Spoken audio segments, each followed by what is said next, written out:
नमस्कार. मी भाग्यश्री फाटक. मार्केट आणि मी सोप्या मराठीतून शेअर मार्केट समजावून सांगण्याचा माझा एक उपक्रम.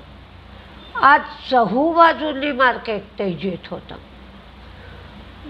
जवळजवळ सगळे सेक्टर तेजीत होते, कारण काल IT सुद्धा शॉर्ट्स मारलेले आज कव्हर झाले असणार. पण अर्थात IT तेजीचं प्रमाण कमी होतं. पण आज डेटासुद्धा काही सांगत होता. बॉन्ड यील्ड 2.86 एवढं होतं, पण डॉलर इंडेक्स मात्र हळूहळू कमी होतो आहे. म्हणजे 105 वरनं तो घसरायला लागला आहे आणि 103च्याही खाली डॉलर इंडेक्स गेला. आणि त्यामुळे सगळ्याच मार्केटमध्ये रिलीफ रॅली आली. हे एक कारण. दुसरं रिलीफ रॅलीचं कारण म्हणजे चीनची अर्थव्यवस्था ढासळती आहे. पुन्हा त्यांना करोनाला तोंड द्यावं लागतं आहे, लॉकडाऊन करावं लागतं आहे. म्हणून चीन $5.3 ट्रिलियन अर्थव्यवस्थेमध्ये टाकणार आहे. आणि त्याचा परिणाम मेटल शेअर आणि केमिकल शेअर्सवर चांगल्या पद्धतीने होणार आहे. त्यामुळं हे एक कारण होतं की आज आपल्याकडे सगळेच्या सगळे मेटल शेअर तेजीत होते, केमिकल शेअर तेजीत होते. पण काल 106, 105च्या आसपास क्रूड गेलं होतं. ते क्रूड परत आज 110ला गेलं, कारण साऊथ कोरियाच्या रिफायनरीमध्ये ब्लास्ट झाला. 6 मिलियन एवढं क्रूड साऊथ कोरियाच्या या रिफायनरीमधून मिळतं. त्याचबरोबर US म्हणजे अमेरिकेमध्ये हाऊसिंग डेटा आला आणि घराच्या विक्रीमध्ये मंदी आलेली दिसली. चीनच्या सेंट्रल बँकेने सांगितलं की LPR म्हणजे लोन प्राईम रेट ते कमी करणार आहे. हा जो लोन प्राईम रेट आहे तो 4.6% 4.45 एवढा केला जाईल आणि हा 5 वर्षांसाठी केला जाईल. जपानमध्ये मात्र महागाईचा दर 7 वर्षाच्या कमाल स्तरावर पोचला आहे. तो 2.1% वाढला आहे. आणि चीन ही जी सगळी ॲडजस्टमेंट करणार आहे की इकॉनॉमी सुधारण्यासाठी, आणि त्याचा परिणाम भारताच्या मार्केटवर झालेला आहे. म्हणून आपल्या इकडची मार्केट तेजीत होती. त्याचबरोबर आज डिफेन्स शेअर पण तेजीत होते. त्याचं एक कारण म्हणजे एप्रिलमध्ये सरकारने 107 उपकरणांची यादी जाहीर केली. लाईन रिप्लेसमेंट युनिट म्हणजे LRU याची ऑर्डर भारतीय कंपन्यांना दिली जाणार आहे. 84,600 कोटींची उपकरणं 2023पर्यंत खरेदी केली जातील. BEMLची डायव्हेस्टमेंटची प्रोसिजरसुद्धा आता अंतिम टप्प्यापर्यंत पोहोचली आहे. त्यामुळं डिफेन्सचे शेअर्ससुद्धा आज तेजीत होते. बरेचसे रिझल्ट पण लागले. त्याच्यात नोव्हार्टिस, एन्ड्युरन्स, ग्रॅव्हिटा, हे चंबळ, सूर्योदय स्मॉल फायनान्स बँक यांचे सगळ्यांचे रिझल्ट कमजोर लागले. पण किम्सचा रिझल्ट चांगला लागला. NR अगरवाल, मान इन्फ्रा, कॉन्कॉर यांचे रिझल्ट चांगले लागले.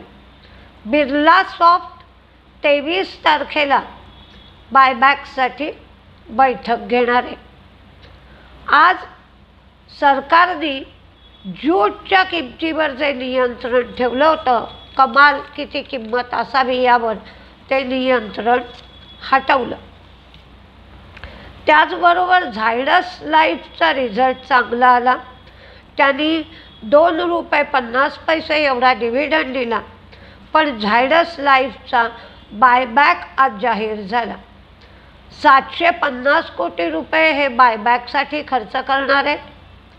बायबॅकसाठी रेकॉर्ड डेट आहे 2 जून. प्रमोटर बायबॅकमध्ये भाग घेणार आहेत.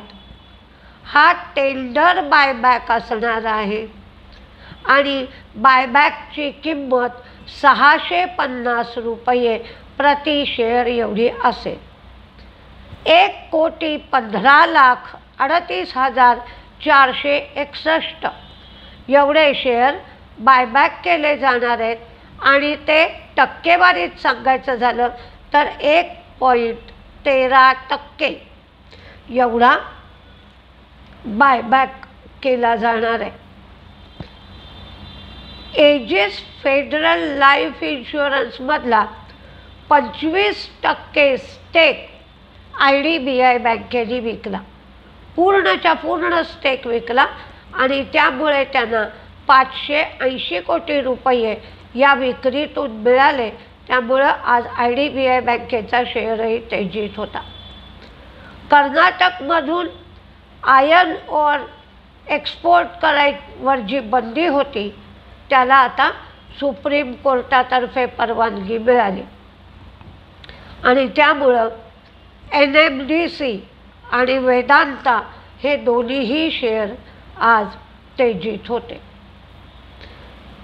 ॲडव्हान्स एन्झाईम हेस्टर बायो यांचे निकाल दोन्हीचे कमजोर लागले. SML इसूझूचं उत्पन्न वाढलं, तोटा कमी झाला. राणे मद्रास तोट्यातून फायद्यात आली.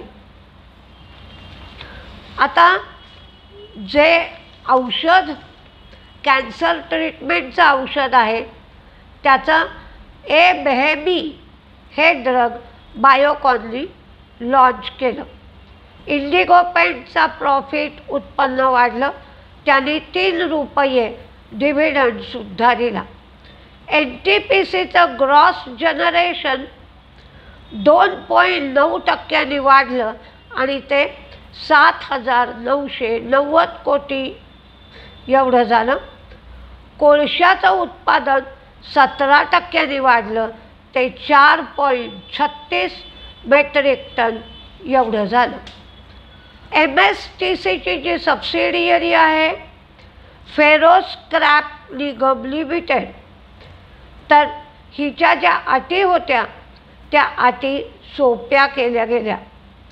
पण त्यांचे स्टील कंपन्यांबरोबरचे व्यवहार जे आहेत किंवा करार जे आहेत ते तसेच चालू ठेवावे लागतील असं मात्र सांगितलं. टॅक्समॅकोरेलचा प्रॉफिटही कमी झाला, इन्कमही कमी झालं. पण अरविंद स्मार्ट स्पेसेसचा मात्र फायदा, उत्पन्न सगळंच वाढलं. रिझल्ट सुंदर आला आणि शेअरसुद्धा 20% जवळजवळ तेजीत होता. आज बहुतेक फार्मा सेक्टरमध्ये ही तेजी होती, मेटल सेक्टरमध्ये तर होतीच, केमिकल सेक्टरमध्ये होती.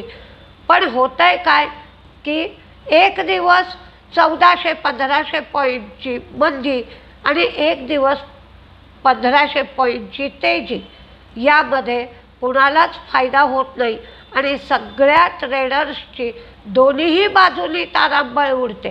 मंदीच्या ट्रेडर्सची उडते, तेजीच्या ट्रेडर्सची उडते. तर ओव्हरनाईट पोझिशन न घेता जी काय तुम्ही पोझिशन घ्याल ती पोझिशन त्या दिवशी तुम्ही कट केली पाहिजे. काल मला विचारण्यात आलं होतं की इंडोनेशियाने जी बंधनं हटवली आहेत पाम तेलाच्या निर्यातीच्या बाबतीत, तर त्याचा पाम तेलाच्या ज्या कंपन्या आहेत त्या कंपन्यांना फायदा होईल का?